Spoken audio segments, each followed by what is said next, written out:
We also have Mr. Alexander Kulitz. He is the member of German Bundestag, that is the German parliament of the Free Democratic Party. And he is actually one of the experts when it comes to economic affairs, as he is a member of the Committee on Energy and Economy, a member of the Committee of Foreign Affairs, and a member of the Committee of Foreign Trade. Well, thanks a lot, Wolfgang, for the invitation, and also thanks, David, for asking these questions. It's kind of easy to me to answer some of them because before I got elected into parliament, I'm a third generation of one of these family businesses that David was referring to. I'm also, I think, the only member of the Junge Unternehmer in the Bundestag at the moment. But so I do have two hearts in my breast, one running for the family businesses and for the Mittelstand companies, and one obviously at the moment as a politician. I don't want to refer on most of the things that have been said absolutely correctly also by David, but he was asking two questions. The policy making to be a little more creative. That's one of the wishes he mentioned, and he's absolutely right. Let me put in why is it so difficult, especially probably for German politicians, to be creative. Well, I think it's necessary to have an understanding, first of all, of the situation of the economy in Germany. Just like in the Philippines, of course, the vast majority of German companies is small and medium-sized. We do have a lot more medium-sized companies than the Philippines does, and we have some companies that we call the hidden champions, and that's something very special to Germany. I think it exists nowhere else in the world. So those are Mittelstand or mid-sized companies, Mittelstand companies, mainly family-owned.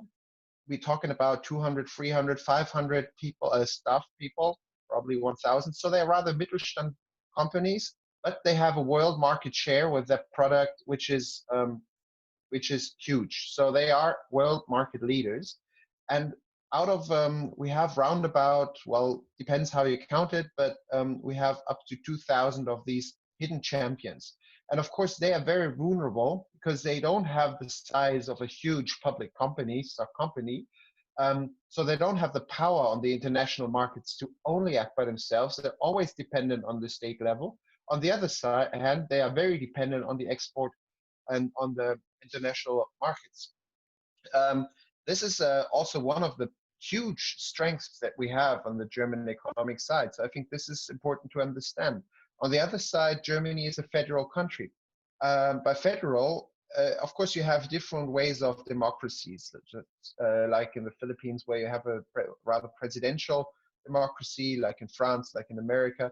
In Germany, it's a bit different. We have a representative democracy, meaning that the parliament has a lot more power than, for example, in France or in the United States. And as we are a federal country, the states, they also have a lot of power. So if you look at Baden-Württemberg, Bavaria, Thuringia, or other states, you will see that their prime ministers, who are part of the second cabinet of the Bundesrat, they will also still have a lot of power. David was also mentioning this. We do have a struggle also at the moment when it comes to Corona on where the power lies. So even though there was, especially at the beginning, a big, well, at least everybody was trying to get along. Now you have the feeling that there's a challenge within the structure, within the German political structure, that sometimes you have states who have a different opinion on something than the federal government does, and even the states within themselves. So it might be that Bavaria has a completely different narrative on the Corona pandemic than North Rhine-Westphalia does. And both prime ministers are facing the same challenge, but have they present different measures to face these challenges. And we had some issues in the past, especially in the federal government, when our Chancellor, Angela Merkel, was trying to get together all these different opinions within the states. She wasn't always successful, we have to admit that. So at the moment, we have a huge differentiation between the states. So at the moment, I'm in Baden-Württemberg. This week, we don't have parliamentary sessions. So I'm at home in Baden-Württemberg in Ulm, and we have completely different laws to the next door city, which is New Ulm, which is in Bavaria already, and they have completely different laws at the moment. So in Ulm, I'm allowed to meet with people. In Bavaria, it's a different number of people I'm allowed to meet with. Just a few weeks ago, when we still had the lockdown, but as David said, it was never this strict. In Baden-Württemberg, we only had a lockdown that said you're not allowed to meet with people in a close, to have a close distance with people who are not from your household. Whereas in Bavaria, you had a real lockdown saying you were not allowed to leave the house if you didn't have a reason. One reason was going to work. But fun fact was, for example, we have a bridge crossing the river. One part of the river of the city is Bavarian, one part of the city is Baden-Württemberg.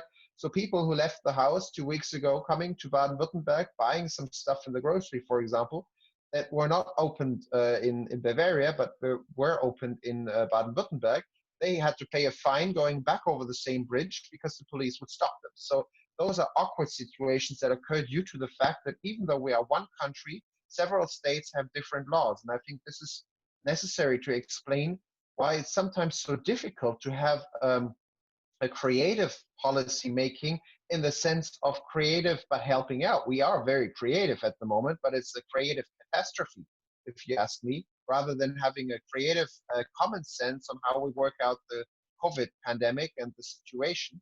What we need is every single step that in policy making, every single legislative part that we actually pass, I believe we very strongly have to monitor whether it has any epidemic sense.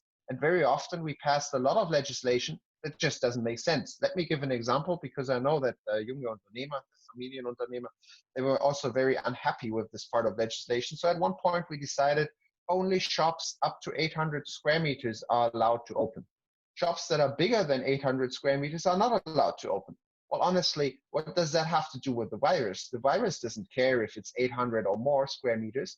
So rather than looking at the possibilities whether these companies are able to keep some distancing of their customers, to make sure that there's not too many customers at the same time in the shop, and to make sure there's enough distance, they put it on a square meter base, which is absolutely nonsense. Because in a shopping mall, for example, you have a lot of small shops that have less than 800 square meters, but probably have a crowd of people gathering in these shopping malls.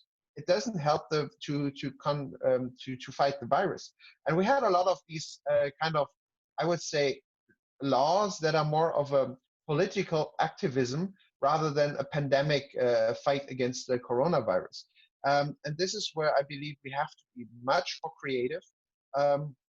But creativity probably is a strength of the German economy, and the small and medium-sized businesses, they are very creative, very productive, but it's never been a strength of German bureaucracy nor German state. So we rather are very conservative as a state, and we are very conservative also when it comes to the legislation. Let me give another example. David was mentioning all these measures that we took to at least help the situation in the economy, with all the funding and all the financing, etc., etc. But at the moment, what we did, as David mentioned, we tend to use the bank, the state-owned development bank, to hand out money to the house bank. House bank is something every company has kind of a bank where they have their business running, and so the state-run bank is supposed to give money to the company banks, but it doesn't work the way it should be. So in some states you had a lot of problems. Other companies called me as a member of parliament asking, I'm not getting the loan, what is happening? It would have been much more easier if we would have been a little more creative. So one of the ideas, for example, from the Free Democratic Party was, why don't we use our tax offices? We have tax offices like any other country all over the country. They are state-owned. They are actually run by the federal government. Federal money or federal liquidity that is supposed to be put into the economic into the businesses. Then why don't we use the tax office rather than only collecting money? This time we could use them to actually hand out the money. That would have been a creative idea, but of course we didn't succeed of getting this creative idea on the run. Why? Because we are very conservative on that. Another wish that David mentioned in Germany was to have quicker decisions. Well, I would say what we need is rather we need more coherent decisions rather than quicker decisions. Sometimes we are acting very quickly with some decisions that just don't make sense.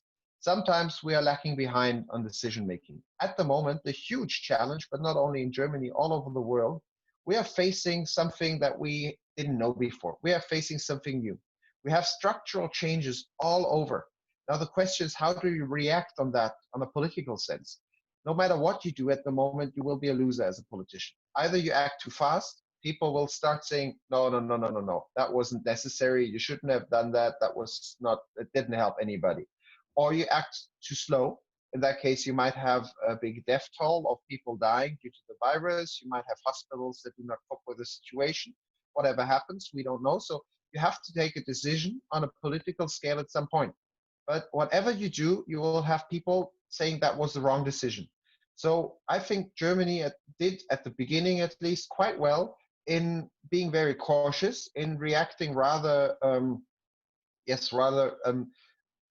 careful, and trying to keep this not known pandemic in a certain circumstances. But we have the coronavirus for almost 3 months now, at least globally. So we know it about 3 months now. We are learning every day. So at this very point, we really have to reconsider all the measures we took. No, we actually should have reconsidered them already a month ago. But now we really have to look at them closely. Do they make sense or don't they make sense? If they don't make sense, well, we have to get rid of these measures, because every single measure is something which is against, if we would be honest, which is against our constitution. We have constitutional rights, and they are the basis of our social democracy in Germany. And if we, as a state, inflict with these rights, with these basic rights, civilian rights, that's when we get into the problem of kind of telling people why to do it. So we, at this very moment, we really have to look at all the measures we took, and we have to ask ourselves, is it okay if we close down the Oktoberfest in September? Probably, because it's a huge bunch of people where we don't know where they come from, who they are, if they bring some illnesses or not. So not having the Oktoberfest, as sad as it is, and I think many people from the Philippines love to go there, but unfortunately this year we won't have it. But on the other side, opening back up a restaurant as they were closed, of course, if there's no illnesses in the city, why shouldn't we? People demand, it's nice weather now. We're having, at the moment, it's spring. People want to go out. People want to have their beer in the parks. So why should we not allow them to? So every measure, we really have to reconsider if it's still okay to infringe with our civil rights, with our constitutional rights. And I think there we have to be much more cohesive or much more coherent within the German political system than we are at the moment.